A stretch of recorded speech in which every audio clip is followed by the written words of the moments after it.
আসসালামু আলাইকুম ওরহমতুল্লাহি ওয়া বারাকাতুহু।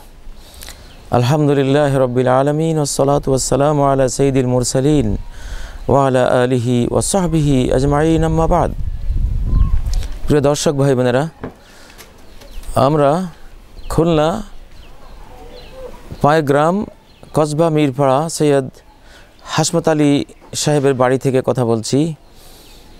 সবুজ বনবনানি ঘেরা আল্লাহর সৃষ্ট প্রকৃতির সবুজ শ্যামলিমার সৌন্দর্যে প্রাণ ভরা আবহাওয়া এখানে বিরাজমান রয়েছে। কত সুন্দর লাগে!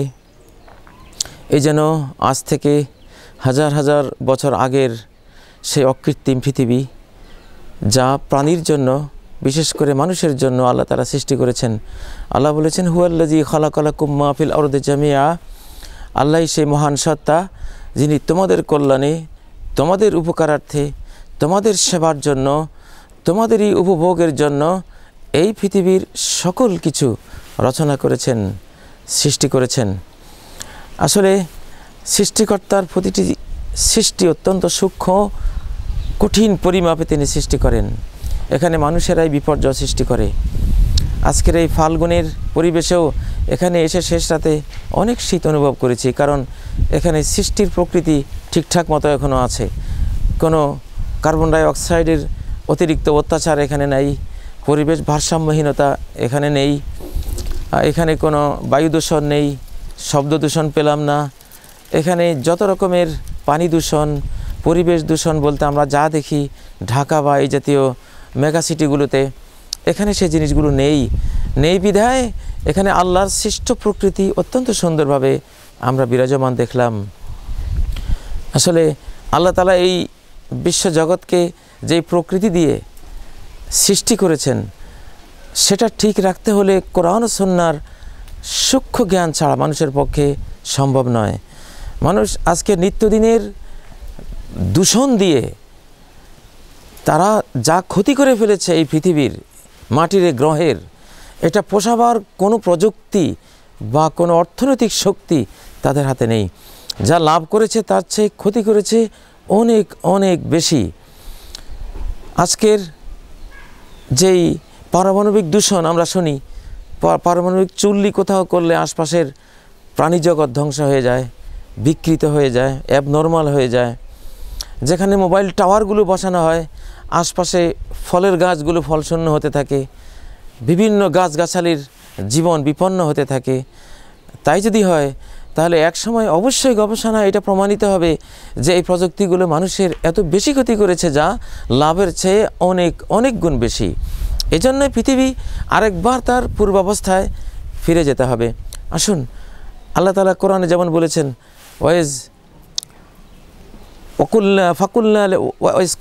আদম, যখন আদমকে বললাম, ওকুল্লা আলে আদম আসকুন আনতা ওয়া যাওজুকাল জান্নাহ, তুমি আর তোমার স্ত্রী জান্নাতে থাকো, বাগানের পরিবেশে থাকো, সবুজ পরিবেশে থাকো। আল্লাহ তাআলা আদমকে আর তার স্ত্রীকে সৃষ্টি করে একটি সবুজ পরিবেশের কথা বলছেন। সবুজ পরিবেশ ছাড়া তুমি বাঁচবে না। উদ্ভিদ চারপাশে থাকবে, মাঝখানে তুমি প্রাণী থাকবে। উদ্ভিদরা তোমাকে দিয়ে বাঁচবে, তুমি উদ্ভিদ গাছগাছালি দিয়ে বাঁচবে। ওরা তোমাকে অক্সিজেন দেবে, তুমি ওদেরকে তাদের কার্বন সাপ্লাই দেবে। সূক্ষ্ম দেয়া নেয়ার মাধ্যমে তুমি একটি শ্যামল সবুজ পরিবেশে বেঁচে থাকো। উসকুন আনতা ওয়া যাওজুকাল জান্নাহ, জান্নাতে থাকো। এখানে যেমন অক্সিজেন পাবে, ওয়াকুলা মিনহা রগাদান হাইসু শি'তুমা, যেদিকে যাবে সেখানে ফলমূলও থাকবে, ফলমূল খাবে আর শ্বাস প্রশ্বাস সুন্দরভাবে নিয়ে বেঁচে থাকবে। এমন একটা পরিবেশের প্রস্তাবনা আমরা দেখি। মালয়েশিয়ায় গিয়ে দেখলাম 90% সবুজ শ্যামল পরিবেশ, 10% বাড়ি। ব্রিটিশ রানীর বাসভবনের আশপাশে কয়েক কিলোমিটার সবুজ ঘেরা বাগ বাগিচা, মাঝখানে ছোট্ট তার যেই বাড়ি সেটা নির্মাণ করা হয়েছে। সবুজ পরিবেশকে ধ্বংস করে দিয়ে আজকে যে মৃত শহর তৈরি করা হয়েছে, এতে মানুষ নামক সৃষ্টির সেরা এই মখলুকটি বিপন্ন হওয়ার পথে।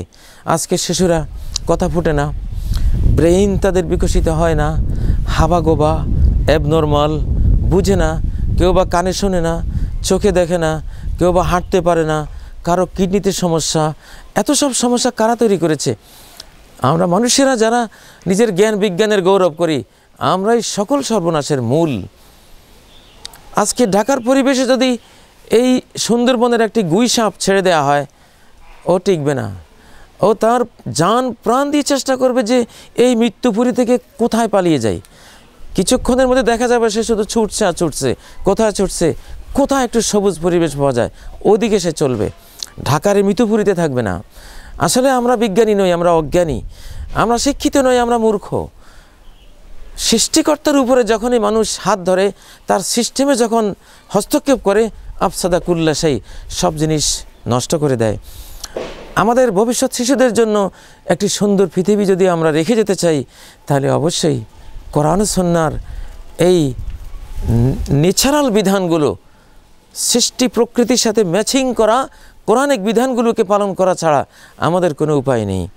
আসুন না, কোরআন যেভাবে আমাদেরকে নির্দেশনা দিয়েছে সেভাবে আমরা জীবনটা গড়ি। ওয়ালা তুফসিদু ফিল আরদি বাদা ইসলাহিহা, জমিনকে বসবাসযোগ্য প্রাণী এবং বিশেষ করে মানব জাতির বসবাসযোগ্য করে সৃষ্টির পরে এই জমিনের ভারসাম্যহীন কোনো পরিবেশ তৈরি করো না, ভারসাম্যহীনতা তৈরি করো না। আমাদের এই বাংলাদেশ সাইলেন্ট ইন্ডাস্ট্রির দেশ, নীরব কারখানার দেশ। এই যে গাছগাছালি, এই যে ফুলের বৃক্ষ, ফলের গাছ, এগুলো নীরব কারখানা। এগুলো থেকে আমরা ফল পেতে থাকি, ফুল পেতে থাকি, কোনো আওয়াজ নেই, কোনো বর্জ্য নেই, কোনো ক্ষতিকর কিছু এখান থেকে বের হয় না। কারখানার থেকেও কিছু আমরা অর্থনৈতিক ফল পেয়ে থাকি, কিছু প্রোডাক্ট আমরা পেয়ে থাকি, কিন্তু সেই কারখানার পাশে নদীর দিকে তাকালে দেখি যদি 1 লক্ষ টাকার প্রোডাক্ট আমরা ওখানে পেয়ে থাকি, 100 কোটি টাকার ক্ষতি করে ফেলেছি আমাদের আল্লাহর দেয়া এই বসুন্ধরা, এই পৃথিবীতে, এই সুন্দর এই বাংলাদেশে। প্রিয় ভাইয়েরা, এই জন্য বাংলাদেশকে সাইলেন্ট ইন্ডাস্ট্রি দেশ হিসাবে আমরা দেখতে চাই, নীরব কারখানার দেশ হিসাবে দেখতে চাই। শুধু থাকবে ফলের গাছ, ফসলের গাছ, নদী, ঝর্ণা, এই সব কিছু দিয়ে যদি দেশটাকে সাজাই, এখানে রিজিকের কোনো অভাব হবে না। আল্লাহ তাআলা রাজ্জাক, অফিস সামা ইরিজকুকুম ওমা তুআদুন, আকাশেই রয়েছে তোমাদের জীবিকা, তোমাদের জীবন উপকরণ, আর অনন্তকালের যেই জান্নাতের প্রতিশ্রুতি তোমাদেরকে দেওয়া হয়েছে সেটাও রয়েছে আকাশে, জমিনে নয়। আল্লাহ চাইলে আকাশ থেকে অবারিত বৃষ্টিধারা প্রবাহিত করে, বর্ষিত করে অজস্র রিজিক এখানে দিয়ে দিতে পারেন, যা 16 কোটি কেন 32 কোটি মানুষ হলেও আমরা খেয়ে শেষ করতে পারবো না। অতএব আসুন আমরা বাংলাদেশকে সুজলা সুফলা, শস্য শ্যামলা, নীরব কারখানার দেশে রূপান্তরিত করি। গাছ দিয়ে প্রতিটি আমাদের জমির টুকরোকে সবুজ করে তুলি, শ্যামল করে তুলি। একটু নিঃশ্বাস ফেলার জায়গা এই বাংলাদেশে আমাদের থাকুক। এই দেশ বর্জ্য নিঃসরণের দেশ যাতে না হয়। আমাদের পানির প্রকৃতি, গাছগাছালির প্রকৃতি, আমাদের মাটির প্রকৃতি যাতে আমরা নষ্ট না করি। ওয়ালা তুফসিদু ফিল আরদি, আল্লাহ বলছেন পৃথিবীতে ফাসাদ সৃষ্টি করো না, পাহাড় কেটে পৃথিবীর ভারসাম্য নষ্ট করে দিও না, নদীতে বাঁধ দিয়ে পৃথিবীর ভারসাম্য নষ্ট করে দিও না, অতিরিক্ত ক্ষতিকর বর্জ্য নিঃসরণ করে পৃথিবীর ভারসাম্য নষ্ট করে দিও না, অতিরিক্ত কার্বন নিঃসরণ করে বায়ুমণ্ডলের ওজোন গ্যাসের স্তর ফাটিয়ে দিও না, আলট্রাভায়োলেট রে দিয়ে ক্যান্সারের পরিবেশ তৈরি করো না, অনৈতিক কাজের মাধ্যমে, বেহায়াপনার মাধ্যমে, পর্নোগ্রাফির মাধ্যমে, ওজনে কম দেওয়ার মাধ্যমে, চরিত্রহীনতার মাধ্যমে বিশ্বের পরিবেশ নষ্ট করে দিও না। আসলে কোরআন একভাবে প্রকৃতিকে রক্ষা করার জন্য ডাক দিচ্ছে, অপরদিকে নৈতিকতা রক্ষারও ডাক দিচ্ছে। বিশ্ব প্রকৃতি যেমনটা আছে তেমনটা যদি আমরা রাখতে পারি, আমাদের নৈতিকতা যেমন আছে তেমনটা যদি রাখতে পারি, তাহলে পৃথিবীতে আমরা শান্তি পাবো, একটি সুন্দর গ্রহ ভবিষ্যৎ শিশুদের জন্য রেখে যেতে পারবো। বিজ্ঞানীদের ওই কথা তাহলে আর আমাদেরকে ভাবতে হবে না যে তারা বলছে আগামী দশকগুলোতে এই মাটির গ্রহে মানুষরা থাকতে পারবে কিনা আমরা সন্দেহ করছি। এই জন্য তারা মঙ্গলে, আকাশে খুঁজে বেড়াচ্ছে আরেকটা বাসস্থান পাওয়া যায় কিনা, কারণ পৃথিবীকে তারা এত বিষাক্ত করে দিয়েছে। বিজ্ঞানী নামক অজ্ঞানীরা, শিক্ষিত নামক অশিক্ষিতরা, এরা এত বিষাক্ত করে দিয়েছে যে মানুষকে পালিয়ে যেতে হতে পারে। কিন্তু না, তাদের এই পালিয়ে যাওয়ার আহ্বান আমরা কান দেব না, আহ্বানে কান দেব না, কারণ আমাদের হাতে কোরআন রয়েছে। আমরা যদি এই কোরআন এবং ওহির জ্ঞান বিজ্ঞান দিয়ে পৃথিবীকে আরেকবার সংস্কার করি, পালিয়ে যেতে হবে না। আরেকবার এই পৃথিবী আল্লাহ তাআলা ইসলাহ করে দেবেন ইনশাআল্লাহ।